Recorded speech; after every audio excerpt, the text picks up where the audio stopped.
예, 너희가 나를 사랑하면 나의 계명을 지키리라 그랬잖아요. 지키리라. 그럼 나의 계명을 안 지키면 사랑 안 하는 거야? 이 생각이 들죠, 그죠? 그리고 또 이 지킨다는 게 이게 무슨 뜻이에요? 지킨다. 교통법규를 지킨다 이런 식으로 지키는 거 아니겠어요? 그러면 예를 들어서 성경에서 살인하지 말라, 간음하지 말라, 도둑질하지 말라 등등 그러면 그거 다 지켜서 행해라는 뜻이잖아요. 맞죠? 그러면 나의 계명을 너희가 나를 사랑하면 나의 계명을 지키리라 그랬으면은 나는 예수님을 사랑한다고 생각하는데 내가 예수님이 말씀하신 계명을 다 지킬 수 있어요? 못 지키잖아요. 갈등 생기잖아요. 아니 살인하지 말라, 간음하지 말라 그런 정도는 지키겠는데 이거는 예수님이 산상수훈에서 말씀하신 거면 뭐라 그래요? 한쪽 뺨 맞으면 또 다른 뺨을 내놓으래요. 너희를 핍박하는 자를 위해서 기도하래요. 여러분들 지금 이거는 정치적인 이야기도 안 할 수가 없습니다. 교회와 직결될 문제고 사실이니까. 지금 국무총리가 교회에서 주일 예배 빼놓고 하지 말래요. 그러면 벌금을 300만 원을 매기겠대요. 이건 명백히 교회에 대한 핍박입니다. 명백한 핍박이에요. 근데 그런 사람을 놓고 우리는 어떻게 하라고요? 성경에서 예수님은 그런 사람을 위해서 기도하래요. 너희가 너희 사랑하는 사람만 위해서 기도하면 그건 이방인도 하고 그건 나쁜 사람들하고 다 하니까 그 정도가 아니라 너희를 핍박하는 자를 위하여 기도하래요. 원수를 사랑하래요. 그거 실천할 수 있어요? 그거 지킬 수 있어요? 갈등 생기잖아요. 힘들잖아요. 그죠? 그러니까 이 지키라는 말이 성경에서 나오면 우리는 성경을 읽다가 멈칫멈칫해요. 부담스러워요. 또 가장 많이 알려진 유명한 기절 마태복음 28장 맨 끝에 가보십시오. 마태복음 28장 맨 끝절 보세요. 거기 뭐라고 되어 있습니까? 읽어보세요.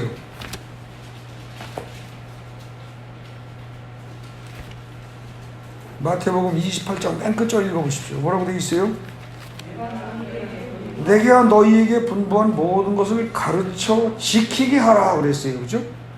지키게 하라. 이게 지금 뭐예요? 너희는 가서 모든 민족을 제자로 삼아서 아버지와 아들과 성령의 이름으로 세례를 베풀고 내가 너희에게 분부한 모든 것을 가르쳐 지키게 하라. 아이고, 내가 너희에게 분부한 모든 것을 가르쳐 지키게 하래요. 그럼 이거 안 지키면 어떻게 돼요? 곤란하네. 산상수훈 끝부분에서 보면 뭐예요? 너희가 행하지 않으면 안 된다라는 말을 강하게 얘기하거든요. 말씀만 듣고 행하지 않으면 너희는 모래 위에 집이 진 것과 같다. 홍수가 나면 다 무너져 나갈 거다. 그런 얘기 나오잖아요. 그러니까 이런 부분을 읽을 때 찝찝하단 말입니다. 이거 세상에 어떤 선교사라도요, 아무리 믿음 좋은 사람도 이 마태복음 28장 20절에 내가 너에게 분부한 모든 것을 가르쳐 지키게 하라 그럴 때 조금만 생각을 깊이 해본다면 어때요? 찝찝해요. 뭐가 찝찝해요? 자기가 다 못 지키는데. 그렇잖아요. 목사가 이걸 다 못 지키는데 어떻게 지켜요? 우리는 성경을 읽을 때마다 이 지킨다는 말이 나올 때마다 그 율법을 정확하게 준수한다, 행동으로 옮긴다 이렇게 생각을 합니다. 맞죠? 그러니까 이런 문장이 나올 때마다 찝찝하단 말이에요. 부담스럽단 말입니다.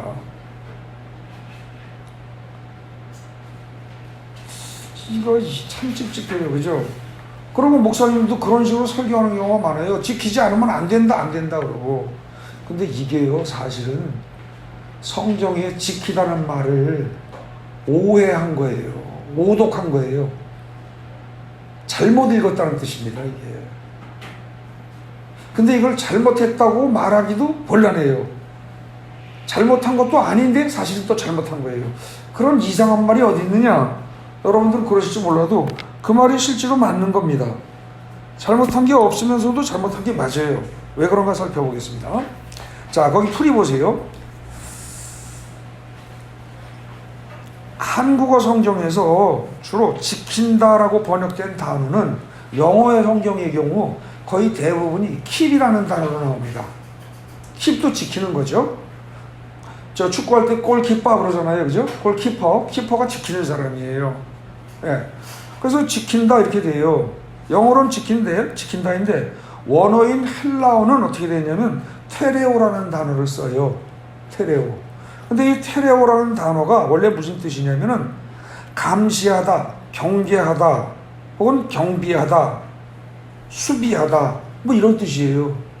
예? 테레오가. 그러니까 쉽게 얘기해서 아까 골키퍼 그랬을 때 골키퍼 그럴 때 킵이라는 말하고 딱 맞는 거예요.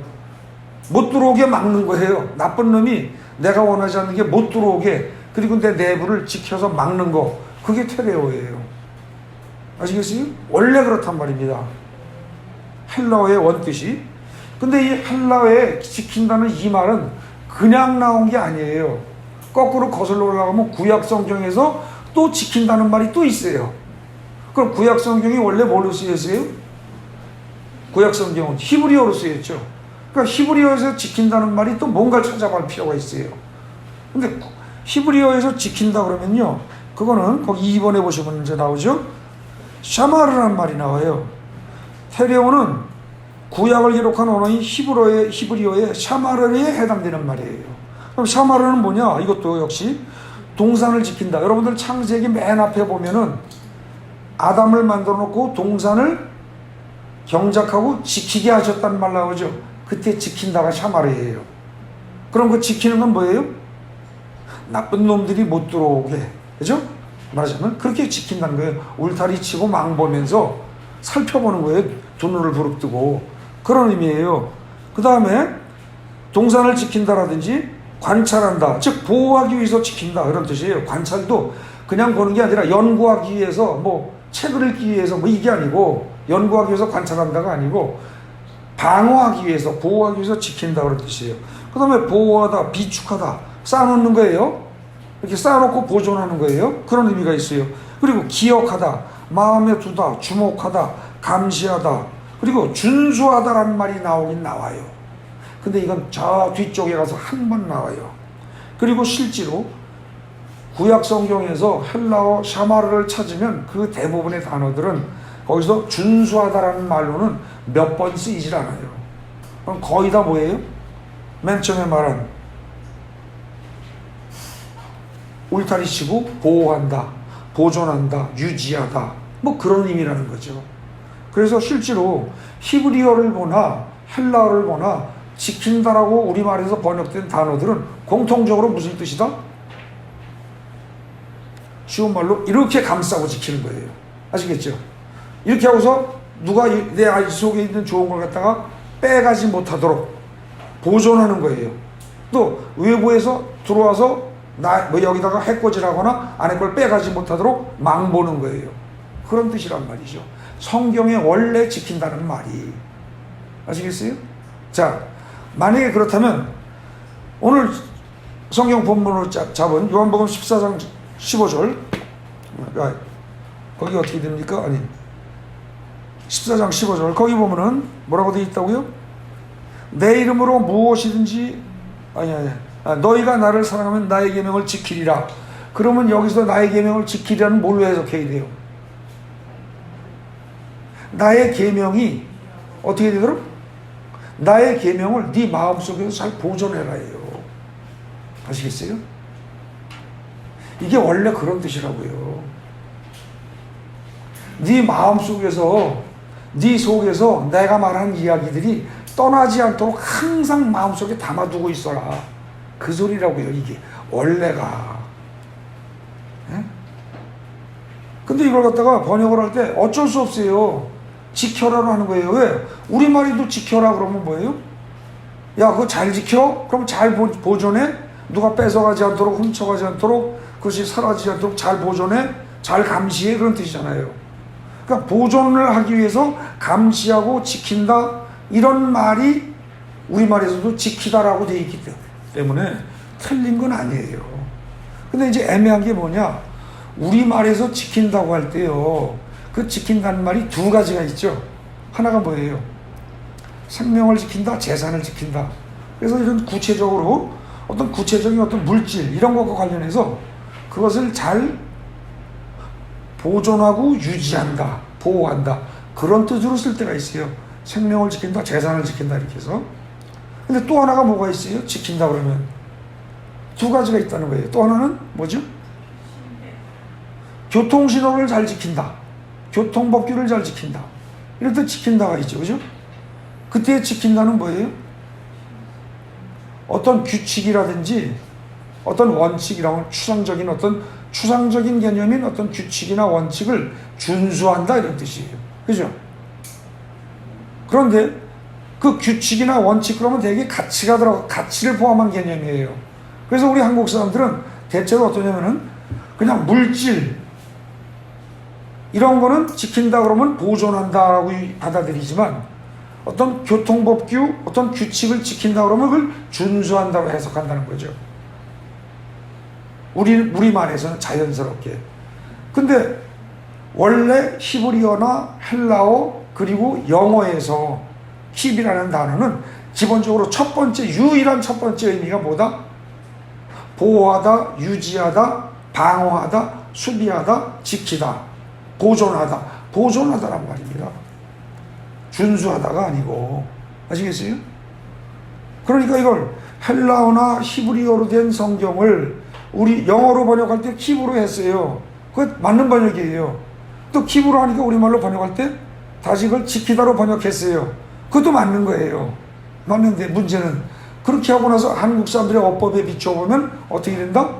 하나님의 말씀을 지켜라 그러면 무슨 뜻으로 받아들인다? 하나님의 말씀을 네 마음속에 항상 보존해라로 받아들이지 않고, 그걸 어떻게 해라? 하나님의 말씀을 준수해야 한다로 받아들인다는 거죠. 그게 잘못된 거라는 겁니다. 그게 오해예요. 그러니까 여러분들이 성경을 읽을 때 하나님의 말씀을 지켜라 소리만 나오면 그걸 어떻게 다 지켜 이런다는 거죠. 근데 그때 지켜는 다 준수해라, 네가 그 율법을 다 준수하고 그대로 행동으로 옮겨야 된다가 아니고, 그 율법을 항상 마음속에 넣고 살아라, 그 뜻이란 말입니다. 아시겠어요? 항상 넣고 살아라. 그러면 어때요? 쉬워요? 힘들어요? 어떻습니까? 예? 훨씬 쉬워지죠. 훨씬 쉬워져요. 엄청 쉬워지는 겁니다. 그래서 복음이에요. 근데 그걸 말 못 알아듣고요. 유태인들은 히브리어로다가 지키라는 말을 그들이 알아듣긴 했어요, 제대로. 왜냐하면 자기네 말이니까. 그래서 유태인들은 말씀을 잘 보존하기 위해서 어떻게 했어요? 말씀을 잘 보존하기 위해서 조그맣게 써요. 그래가지고요, 그걸 기록을 해요. 그 다음에 그걸 돌돌돌돌 말아요. 조그만 상자를 만들어요. 그래가지고 여기 팔뚝에다가 여기에도 묶고요, 상자를 해가지고 여기도 묶고, 여기 이마에 여기다가도 묶고, 막 이런 식이에요. 네? 근데 말씀을 미간에다도 묶고 뭐 팔에다도 묶고 잘 보존하라고 했다고 해서 그렇게 보존을 해요. 근데 그렇게 해서 물질처럼 만들어서 여기 이런 데다 보존하는 게 중요한 게 아니고, 마음밭에 보존하라는 얘기예요. 마음밭에. 네. 그 마음속에 여러분들이 그 말씀을 넣고 살면 되는 거예요. 어떻게? 자, 마태복음 산상수훈 가봅시다. 5장으로 가봐요. 거기 뭐라고 돼 있어요?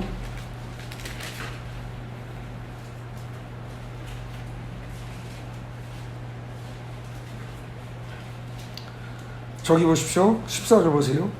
예를 들어서 14절. 너희는 세상의 빛이라 산 위에 있는 동네가 숨기지 못할 것이요. 자, 이 말을 듣고 너희는 세상의 빛이라. 내가 빛이 되려고 발버둥치고 노력을 해요.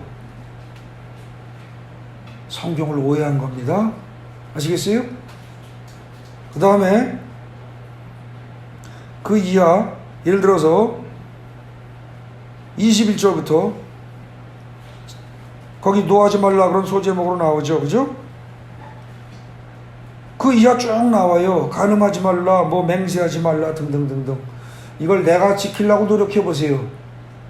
하나라도 됩니까? 안 된다는 거예요. 절대 안 돼요. 성경은요, 애시당초 그게 안 된다는 걸 하나님은 다 알고 계시고 성경은 그걸 다 인정하고 들어가요. 처음부터. 그럼 어떻게 하라는 거예요? 산상수훈의 말씀을 지켜 행하라 라는 말씀은 무슨 얘기예요? 그걸 너희가 노력해서 행동으로 옮기려고 하지 말고 그 말을 어떻게 해라? 항상 마음속에 넣고 있으라는 거예요. 근데 여러분들 항상 마음속에 넣고 있으려면 그 말씀이 어떻게 됩니까? 그대로 유지가 돼요, 안 돼요? 잊어먹죠. 자꾸 잊어먹죠. 그 다음에 세상 일 하다 보면은 그 말씀을 마음속에 넣고 있지 않고 까먹어요, 잠깐. 잊어요. 그리고 딴짓을 해요. 그죠? 근데 그럼 어떻게 해요? 또 읽어요. 또 들어요. 자꾸 보라는 거예요. 자꾸 읽으라는 거예요. 그렇게 하면서 항상 마음속에 넣고 있어야 돼요. 그러니까 간단해요, 여러분들. 산상수훈을요, 마태복음 5, 6, 7장을요, 매일 한 번씩 소리내서 그냥 매일 한 번씩 읽으세요. 매일 한 번씩 읽으세요. 그렇게 하면 어떻게 돼요? 그렇게 해서 한 달, 두 달, 석 달 이렇게 해서 1년 정도 가보십시오. 그럼 어떻게 돼요? 산상수훈 전체를, 하나님 말씀을, 예수님이 직접 하신 핵심적인 말씀을 여러분들이 계속 지킨 거예요. 그게 지킨 겁니다. 아시겠어요? 근데 그것만 하면 된단 말이냐? 그것만 하면 돼요. 그럼 그것만 해서 어떻게 돼? 사람이 안 바뀔 텐데. 바꿔요. 성령이 바꾸십니다. 그 말씀이 내 안에 계속 들어와 있으면, 예를 들어서 너희는 세상의 소금이요 너희는 세상의 빛이다가 항상 들어와 있으면 어떻게 돼요? 그게 잠시도 안 따로 항상 들어와 있으면 여러분들이 뭔가 나쁜 짓을 하려고 들 때, 여러분들이 뭔가 찝찝한, 남들에게 자랑할 수 없을 만큼 숨기고 싶을 만한 행동을 하려고 들 때 갑자기 뭐예요? 너는 세상의 빛이요 너는 세상의 소금이다. 이 말이 딱 생각이 난단 말입니다. 그럼 어떻게 돼요? 멈칫하지요. 멈칫합니다. 그게 계속 반복되다 보면 어떻게 돼요? 멈칫하고도 또 나쁜 짓을 하겠죠. 그러나 그게 계속 반복되다 보면 멈칫하는 시간이 길어지고, 그러면서 자기가 하지 말아야 할 그 나쁜 행동이 즉각 행동으로 옮겨지지 않고 막아진단 말입니다. 그렇게 하면서 사람이 서서히 바뀌는 거예요.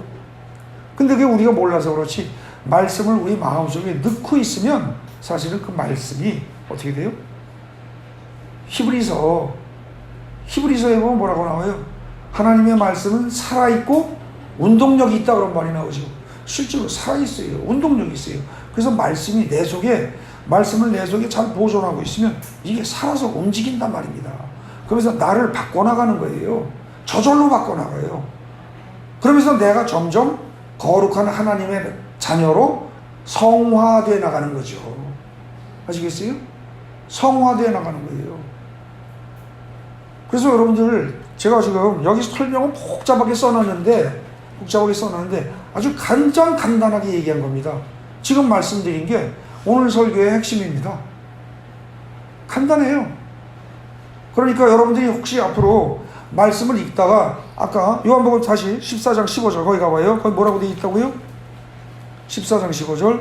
내 이름으로 무엇인지 너희가 나를 사랑하면 나의 계명을 지키리라. 이거 가지고 여러분들 고민하지 마십시오. 나는 주님을 사랑하고 싶은데 정말로 내가 주님이 말씀하신 계명은 내가 참 지키는 게 거의 없어요. 그러고 괴로워하지 마시라고요.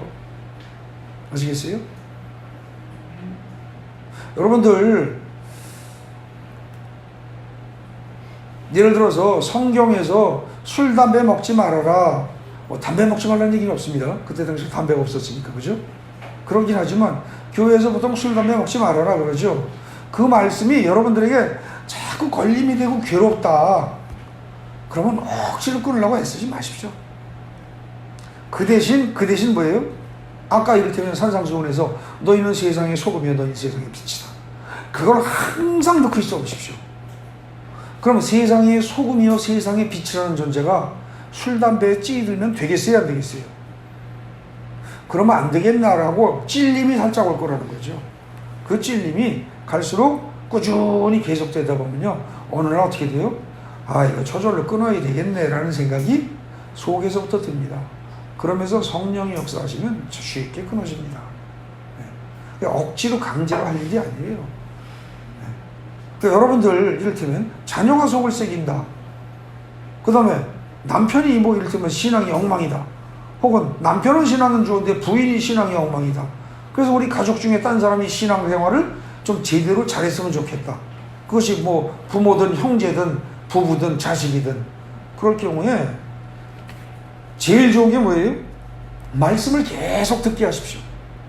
말씀을 계속 듣게 하십시오. 그래서 그 말씀이 싫으나 좋으나 계속 반복해 들려서 그게요 거의 무의식 중에 그게 새겨져 있으면 그 말씀이 속에서 역사한단 말입니다. 아까 오늘 요한복음 1장에 자 여러분들 요한복음 1장 거기 보세요. 아까 우리 읽은 본문이 어떻게 되어 있습니까? 태초에 말씀이 계시니라 이 말씀이 하나님과 함께 있으니 그 다음이 중요합니다. 이 말씀이 곧 하나님이래요. 그죠? 이 말씀이 곧 하나님이다. 이 말을 전제로 한다면 여러분들이 성경 말씀을 내 마음속에 넣고 있다는 얘기는 하나님이 내 안에 들어왔다 이 소리입니다. 맞죠? 하나님이 내 안에 들어왔다는 얘기는 삼위일체 하나님이 들어왔다는 뜻입니다. 성령이 내 안에 들어와 있습니다. 말씀이라는 형태로. 그럼 어떻게 돼요? 성령의 역사가 일어납니다. 말씀이 역사하는 겁니다. 그런데 그 하나님이란 어떤 분이냐? 그 말씀이란 어떤 존재냐? 3절에 보십시오. 3절에 모든 창조할 때 창조에 관여하신 분이란 말입니다. 시시한 성경 기절 문장 한 기절이 아니에요. 이게 그게 아니고 창조주가 말씀이라는 형태로 내 안에 들어오신 거예요. 그래서 그 안에 어떻게 했냐? 영생을 얻게 하는 진정한 생명이 있다는 거예요. 4절에. 그리고 그 생명이 사람들의 빛이래요. 그 생명이. 그러니까 말씀을 여러분들이 읽고 묵상하면서 내 가슴 속에 항상 넣고 있다. 뭘 해도 좋아요. 예를 들어서 아무거나 간단한 거. 하나님이 나를 사랑하신다. 그것도 좋고요. 하나님이 나를 지켜주신다. 눈동자처럼 지켜주신다.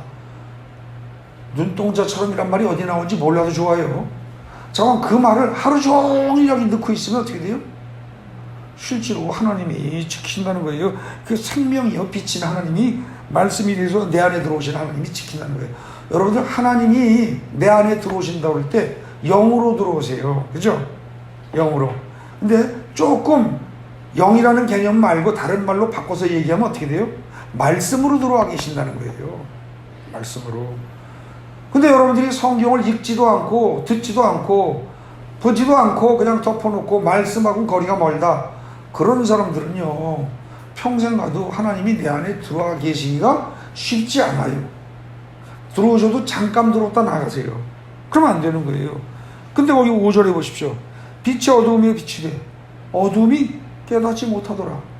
여러분들 성경 말씀이 곧 하나님이고 그 말씀을 내가 항상 읽고 듣고 묵상하고 하여서 내 마음속에 성경 말씀을 잘 보존하는 것이 곧 하나님을 내 안에 받아들이는 것이요 생명이 나에게 들어오는 것이요 빛이 나에게 들어오는 것이고 성령이 내 안에 들어오신 것이다 라는 그 사실을 오늘날의 교회에 다니는 사람들도 잘 모른단 말입니다. 그러니까 요한복음 1장부터 5절까지는요 1장 1절부터 5절까지는 요한이 요한복음을 쓸 그때 당시에 사람들에게만 해당되는 게 아니라 여전히 오늘날 우리한테도 그대로 적용되는 거예요. 하나님은요 말씀이라는 형태로 우리에게 들어와 계신다고요. 물론 우리가 보이지 않고 느낄 수도 없는 영이라는 형태로도 들어와 계시지만 우리가 아는 바로 하면 뭐예요? 말씀이라는 형태로 들어와 계신다고요. 그러니까 좋아하는 성경 기절 하나도 제대로 없고 그거 어떤 기절 하나도 마음속으로 항상 외우고 살지 않는 사람, 그 사람은 하나님이 들어와서 계속 계실 가능성이 희박해요. 여러분 오늘 예배 찬송가 뭐 불렀어요? 아까? 성경 찬송가에는 없는 복음성가 나의 힘이 되신 여호와여 불렀어요. 여러분들 나의 힘이 되신 여호와여 그 찬송 부르면 그 찬송 부를 때 느낌이 무슨 생각을 하십니까? 하나님은 어떤 존재라고 생각해요? 눈, 코, 입, 귀 없어요. 그죠? 눈, 코, 입, 귀가 있는 하나님을 머릿속에 떠올리면서 그 노래 부르는 사람은 없어요. 굉장히 추상적이에요. 근데 나에게 힘이 되시고 능력이 되시고 뭐 반석이 되시고 뭐 산성이시고 어쩌고저쩌고 뭐 이렇게 해요. 근데 그 하나님이 사실은 좀 더 구체적으로 얘기하면 그 하나님이 현재 우리 안에 뭘로 와 계실 수 있다고요? 말씀으로 와 계시니까. 여러분들의 마음속에 이를테면 하나님은 사랑이시라, 하나님은 사랑이시라, 그 말 한마디가 여러분들에게 확 와서 하루 종일 있다고 그래봐요. 하나님은 사랑이시라, 그리고 나는 하나님의 자녀다, 두 가지 말만 하루 종일 생각하고 있다고 해봐요. 그럼 어떻게 돼요? 사랑이신 하나님이 나를 사랑 안 할 리가 없죠. 본질이 사랑인데. 그죠? 그럼 그 하나님이 나를 뜨겁게 사랑할 거란 말이죠. 내가 몰라서 그렇지. 여러분들 신앙생활 하다 보면 가끔 하다가 하나님이 안 계신 것도 같고, 하나님이 나를 버리신 것도 같고, 하나님이 다른 사람은 사랑하는데 나는 사랑 안 하는 것 같기도 하고 막 이러잖아요. 근데 그럴 때 하나님은 하나님은 사랑이시라, 그리고 그 하나님은 나의 아버지시다, 두 기절만 알아도 어떻게 돼요? 내가 좌절하고 쓰러지고 심하면 자살할 수 있고 우울증에 걸릴 만한 그런 상황에서 나를 지켜주시고 보호해주시고 나를 건지시는 분이란 말입니다. 그게 곧 내 속에 들어있는 말씀이에요. 그 여러분들 오늘 찬송가 대신에 복음성가 나의 힘이 되신 여호와여라는 그 노래를 우리가 불렀단 말입니다. 나의 힘이 되신 여호와는 어디에 어떤 형태로 계신다? 말씀으로 내 가슴 속에 와 계셔야 된다는 거예요. 내 기억 속에. 그게 계속되면 내 마음 속에, 내 머릿속에, 기억 속에, 가슴 속에 들어와 계신, 말씀으로 들어와 계신 그 하나님이 그 다음에 어떻게 돼요? 하나님이 알아서 역사하세요. 그러면 모든 걸 슬슬 바꿔나가는 거예요. 근데 그 말씀이 곧 예수고, 육신이 돼서 나타난 분이 예수고, 예수가 떠나신 다음에 그 말씀이 우리의 가슴 속에 들어올 때 함께 오셔서 역사한 분이 성령이란 말입니다. 그죠?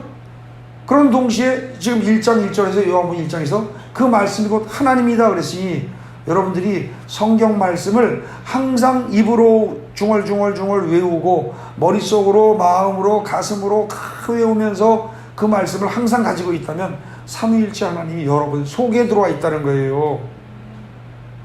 근데 그것이 여러분들 성경 말씀을 하나님을 좋아하고 성경을 좋아하지 않으면 그게 돼요, 안 돼요? 안 되죠. 그래서 오늘 요한복음 거기 몇 절이에요 지금? 14장 15절에 너희가 나를 사랑하면 너희가 하나님을 사랑한다고 하고 예수를 사랑한다고 하는데 너희가 진짜 그걸 사랑하게 한다고 한다면 너희가 행할 행동은 뭐다? 그 다음에 뭐라고 되어 있어요? 나의 계명을 지키리라고 그랬잖아요. 나의 계명을 지키라, 준수하다가 아니라 나의 계명을 너희 마음속에 항상 보존하고 담고 계속 살 것이다 그 말입니다. 아시겠어요? 얼마나 쉬워요. 얼마나 편해요. 이걸 내가 행동으로, 의지로 노력해서 다 지키려고 들면 어떻게 돼요? 그렇게 나가는 사람들이 바로 율법주의자입니다. 그 사람들이 바리새인들이에요.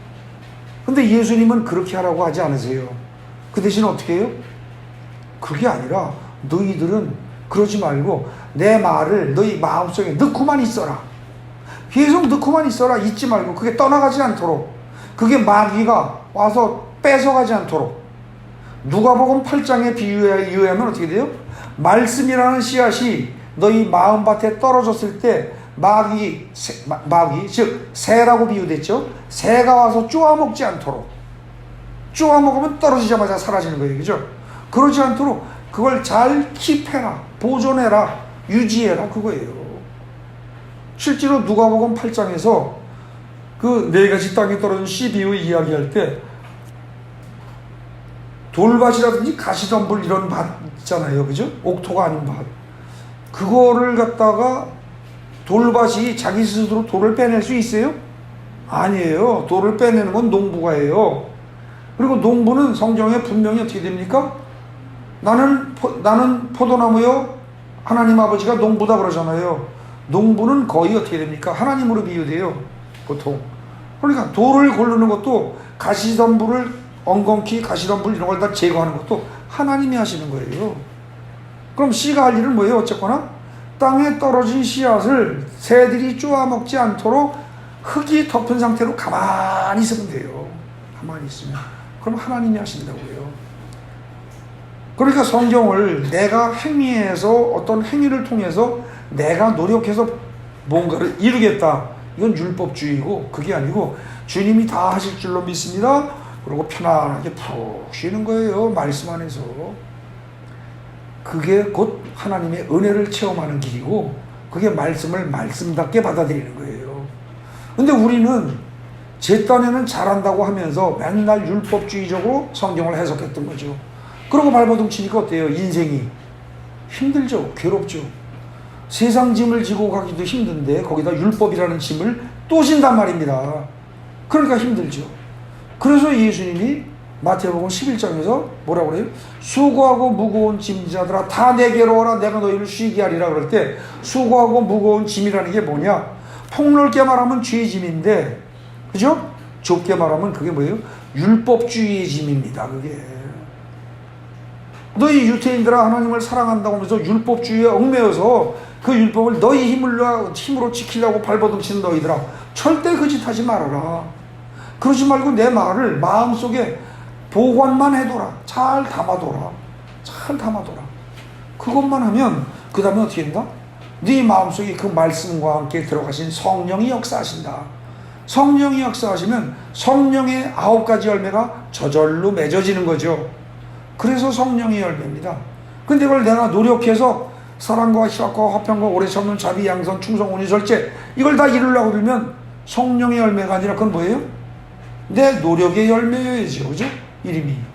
근데 내 노력의 열매로는 그게 하나도 안 된다는 거예요. 하나도 안 맺어진다는 거예요. 그러니까 사실 성경은요, 오해를 하면 율법주의에 빠지는 것이고 신앙생활이 힘들어집니다. 그런데 그걸 제대로 이해하면 어떻게 돼요? 굉장히 편해집니다. 어떻게 보면 남들이 보기엔 부끄럽지만 지난번 설교 때도 제가 그 말 했습니다. 우리 교회 새벽 예배 안 드린다고 그랬잖아요. 그죠? 사실 주일 예배 이거 예배 공적인 예배는 이거 하나입니다. 대한민국에 이렇게 한 번 예배 드리고 마는 교회 없어요. 없어요 정말. 남들이 보기에 망할 놈의 교회입니다. 망해야 되고. 근데 안 망하잖아요. 나날이 늘어나잖아요 지금. 사람 수를 나날이라고 나날이 여러분들 신앙이 커가잖아요. 그리고 우리 교회에서 예배 시간에도 나날이 기사와 이적이 나타납니다. 치료할 때도 그랬고. 예. 오늘 나오시기로 했는데 안 나오셨나? 우리 지난주에 이번 주에 이런 일이 있었습니다. 이번 주 중에 예. 한 여자분 자궁에 혹이 있는 분이 다음날 병원 가서 수술한다고 예약 다 돼 있고 그런 상태에서 그 전날 우리 교회에 왔어요. 저 수술 잘 되게 해달라고 기도해달라고 왔어요. 그걸 아니 수술 잘 되게 해달라고 해달라고 우린 그런 거 없다. 수술 안 하게 해달라고 기도해야지. 그렇잖아요. 자궁에 난소를 다 드러내야 된대요. 말이 돼요 그게? 그래서 허상 목사님하고 둘이서 빡시게 기도했어요. 한 30분 했어요. 그러고선 그랬죠. 당신 가가지고 오늘 저녁에 한 끼만 금식하고 기도해라. 그리고 내일 아침 오늘 밤에 혹시 뭐 이상한 일이 벌어질지도 모른다. 뭐 설사를 쫙 져가든지 하혈을 하든지 뭐 그럴 수도 있고 모르겠다. 뭐 그럴지도 모르는데 그러거나 안 그러거나 내일 병원에 아침에 가거들랑 병원 가서 다시 초음파 검사 좀 해주세요. 그러고 한번 얘기해라 그랬죠. 그랬더니 양반이 다음날 병원에 갔는데 그날 밤에 아무 일도 없었대요. 그러고서 그냥 갔어요. 병원에 갔는데 의사가 그 뭐 입원하고 다시 입원하기로 다 이미 돼서 다 진행하는 중에 다시 초음파 검사를 했대요. 했는데 이게 갑자기 폭 줄어버렸어요. 사이즈가 확 줄어들었어요. 그래서 의사가 이상하다 싶으니까 다시 검사를 해본 거예요. 혹시 검사자가 달라서 상황이 달라졌나 해가지고 아무 이상 없어요. 완전히 줄었어요. 그래서 결국은요 수술 안 하고 그냥 퇴원시켜서 그냥 나왔어요. 5시간 반 만에 나왔대요.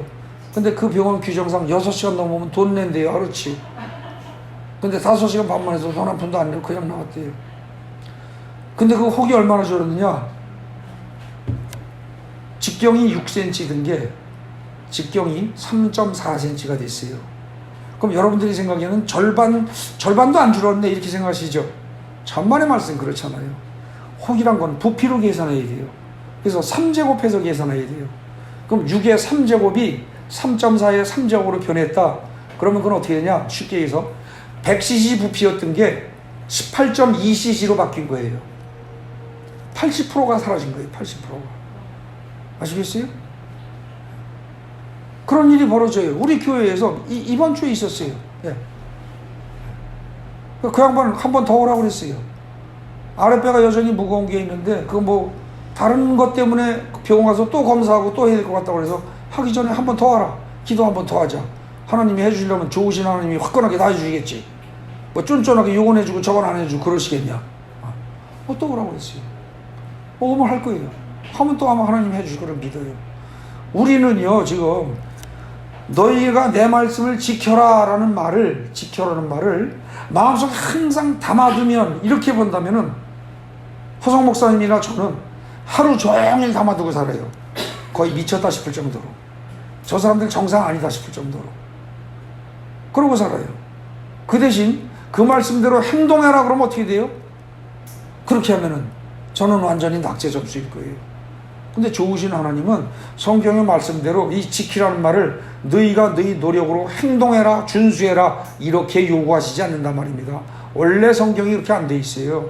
그 말씀을 너희 마음속에 담아둬라, 잘 보존해라. 그것이 깜빡 잊고 사라지지 않도록 이것만 잘 울타리만 잘 지켜라. 그거란 말입니다. 그러면 그 다음에 하나님이 다 하신다는 거예요. 아시겠습니까? 굉장히 쉬운 거예요. 이걸 그런 식으로 해석을 해놓고 나면 아까 말씀드렸던 마태복음 28장 20절 다시 가보세요. 거기는 어떻게 됩니까? 다시 가면 어떻게 될까요?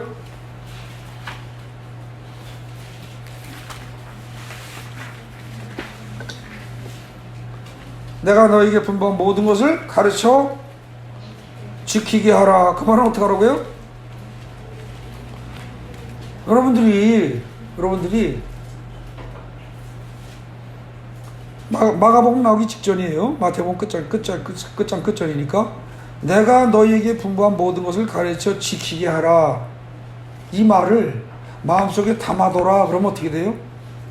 그렇게 이해하면 아주 여러분들 쉽고 편하잖아요. 그건 할 수 있잖아요. 그건 어렵지 않아요. 좀 하려면 해요. 또 짓궂은 애들이요, 반항심 있는 애들이 가끔 가다가 이런 애들이 있어요. 목사님은 거기 20 마지막 절에 분부한 모든 것을 가르쳐 지키게 하라 그랬는데 목사님은 지키세요? 이럴 수 있다는 거죠. 여러분의 자녀들이 엄마 아빠는 지켜요? 이런다는 거예요. 그럼 여러분들 어때요? 못된 놈, 나를 걸고 넘어지다니. 그러고 마음이 찝찝할 게 아니고요. 그죠?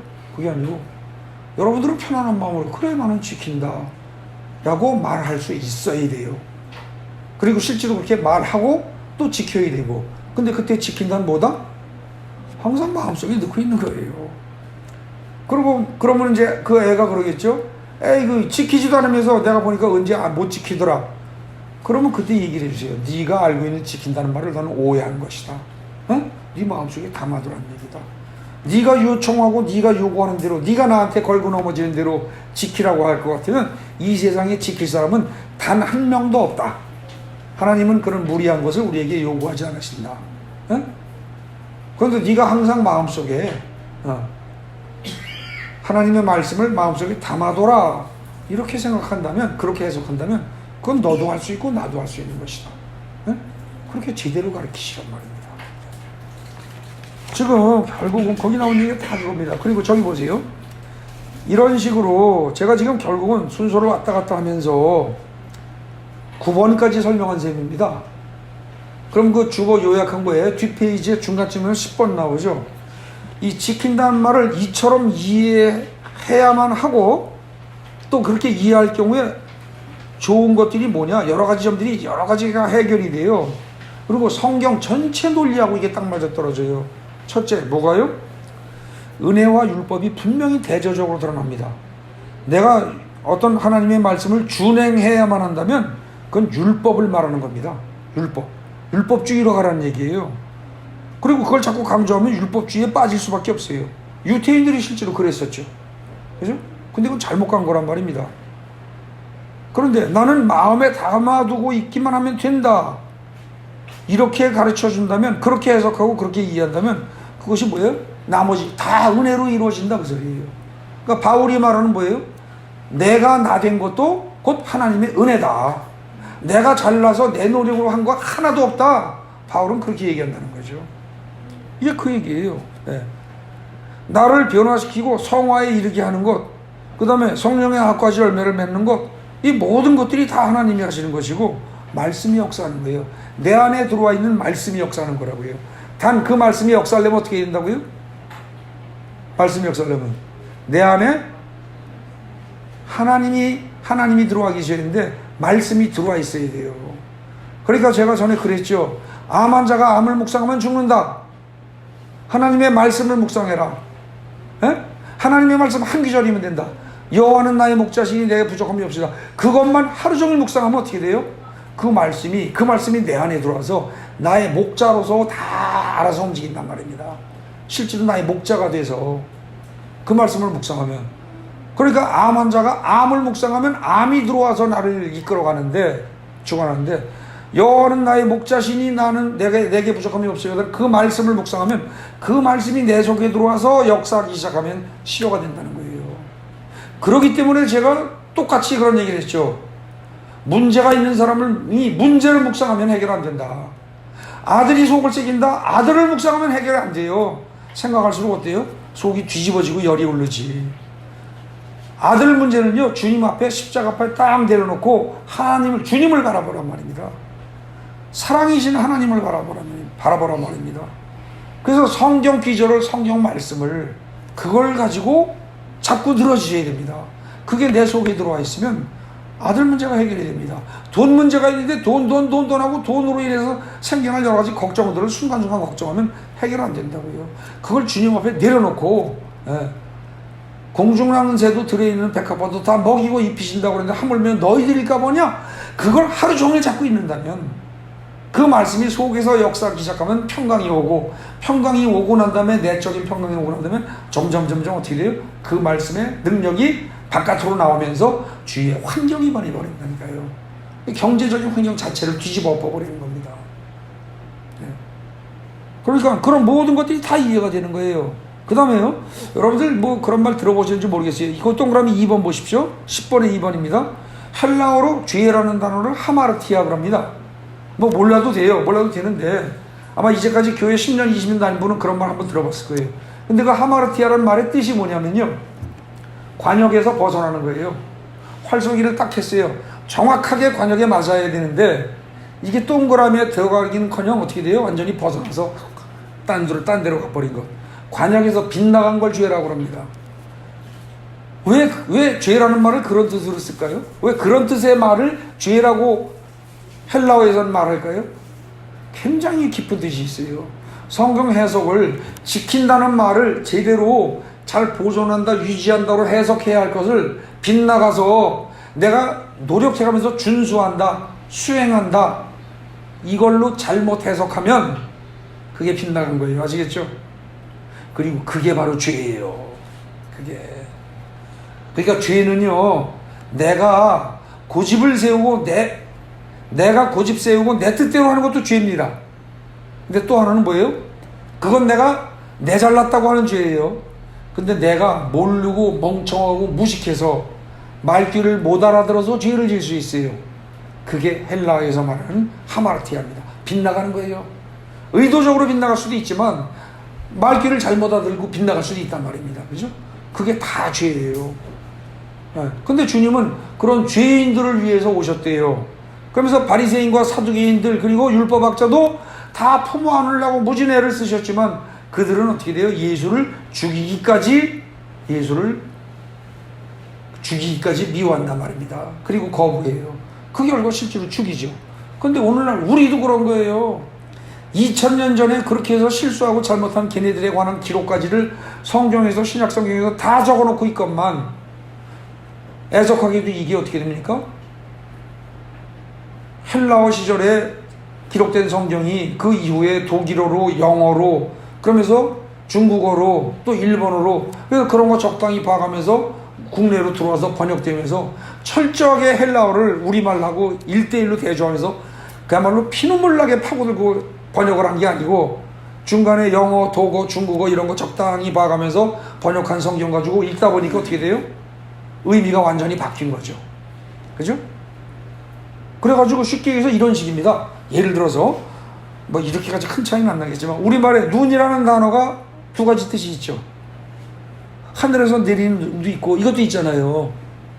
근데 예를 들어서 눈물이 난다, 그런데 눈물이 난다라는 말을 문장을 놓고 눈물이 난다 그럴 때 눈물은 눈에서, 이 눈에서 나는 물 이렇게 해서 이해를 해야 맞죠. 그럼 아주 쉬워요. 그죠? 근데 그걸 갖다가 하늘에서 내리는 눈에서 나는 물 이렇게 이해를 하면 굉장히 난해하고 복잡해집니다. 그죠? 똑같은 눈인데 단어를 달리 발음은 똑같으되 뜻을 다르게 이해해버리면 해석이 아주 곤란해진다는 거죠. 아시겠습니까? 그러니까 어떻게 돼요? 성경에 내 말을 지켜라 라고 하는 말이 구약의 히브리어로 기록된 구약 창세기부터 해서 에덴 동산을 지켜라, 그 다음에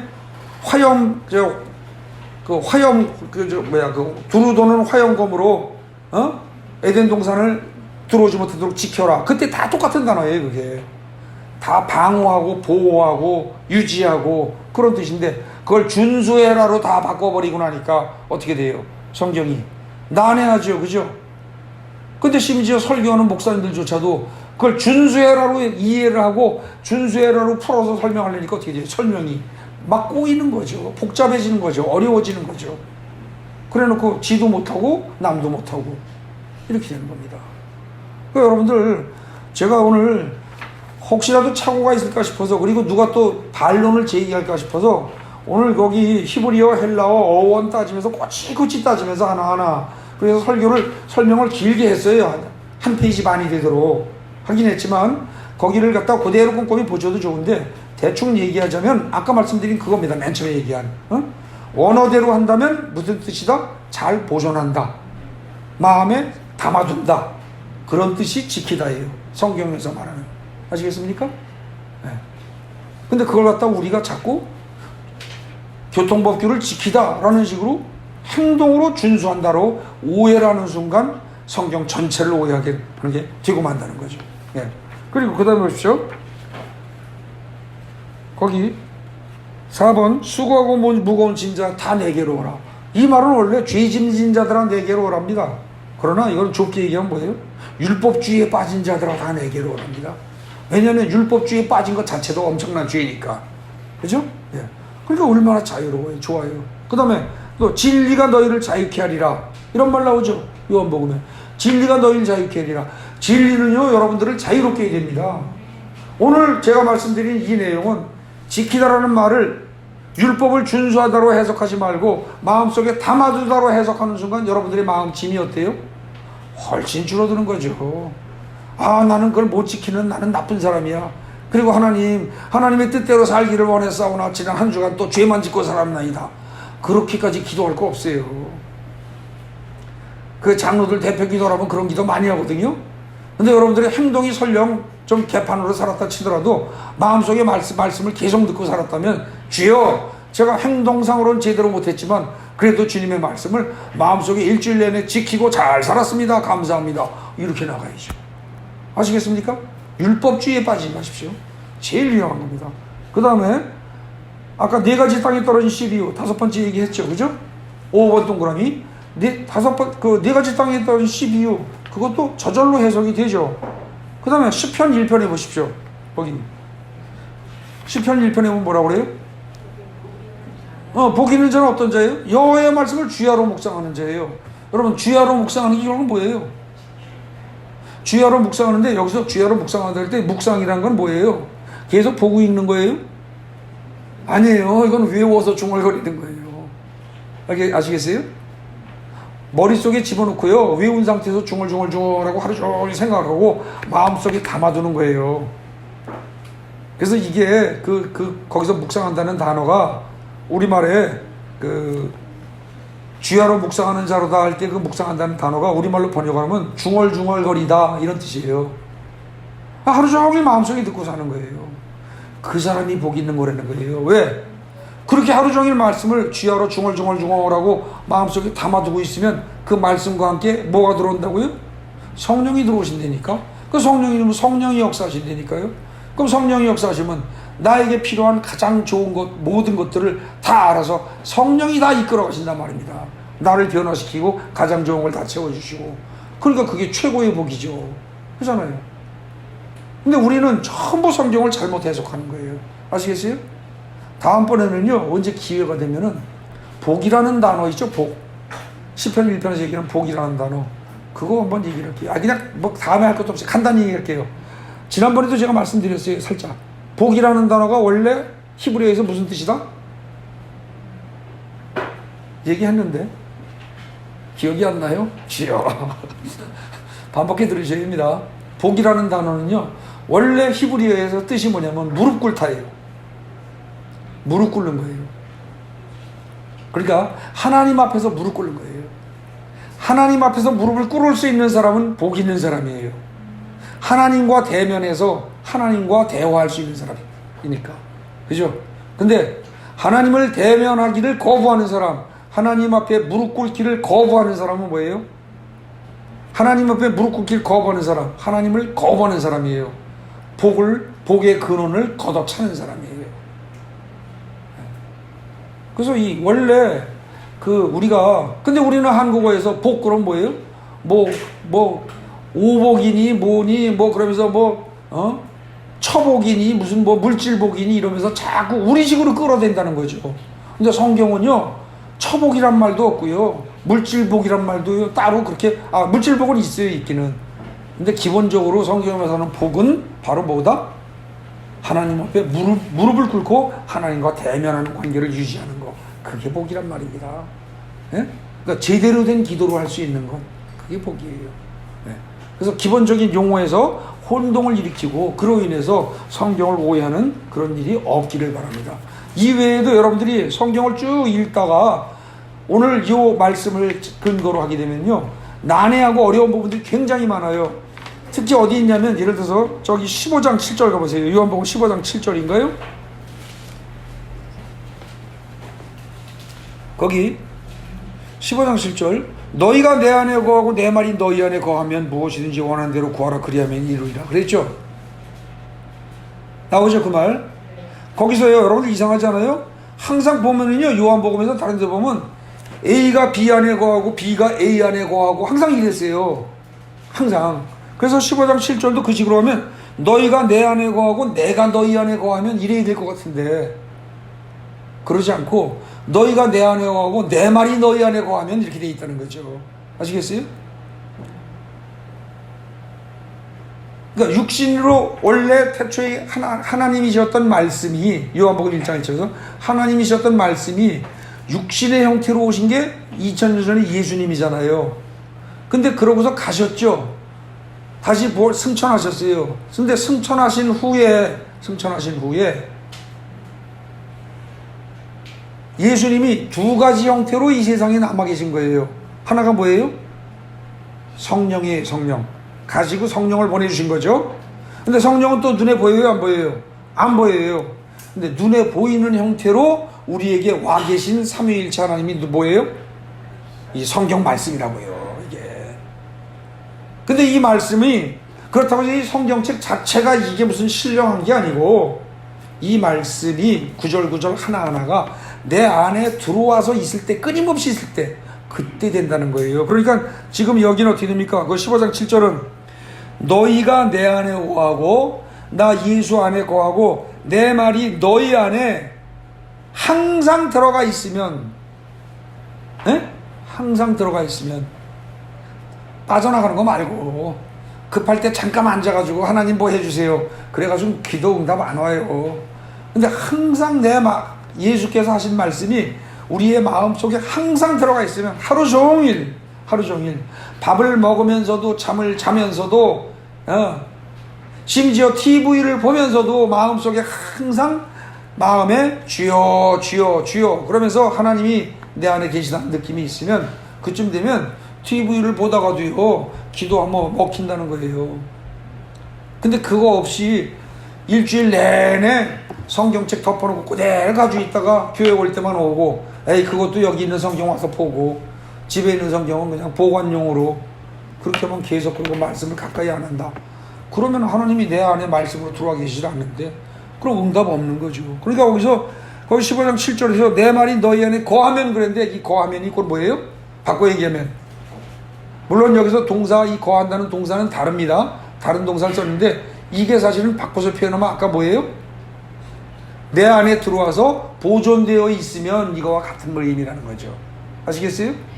그게 항상 내 안에 들어와서 말씀이 내 안에 들어서 잘 보존되어 있으면 그 정도쯤 되면 어떻게 된다? 너희가 구하는 거 너희가 구해라. 그럼 어떻게 한다?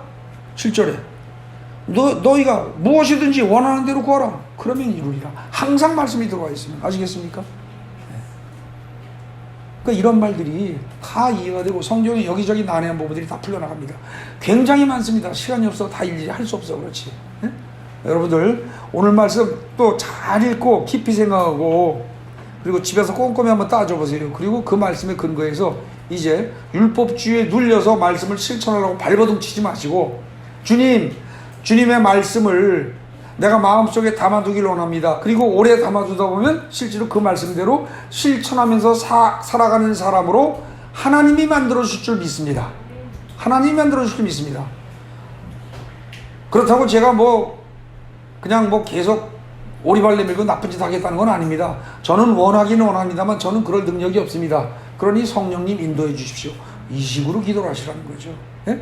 그게 정답입니다. 그러면 오래지않아 바뀔 겁니다. 예. 그리고 아까도 제가 말씀드렸지만 가능하면 마태복음 산상수훈 5, 6, 7장을요 매일 한 번씩 소리내서 1년 정도 읽어보십시오. 그러면 아마 엄청난 변화가 올 겁니다. 그 말씀의 귀절들이 내 속에 항상 들어와 있다 보면 1년쯤 지나면 하나님이 이렇게 저렇게 만지다 보면 어느 날 그야말로 자기도 모르게 성자의 수준으로 정말 성자의 수준으로 변화될 수도 있을 겁니다. 하나님이 하시는 거기 때문에 그건 아무도 알 수가 없는 거죠. 꼭 그런 은혜가 여러분들에게 임하기 바랍니다.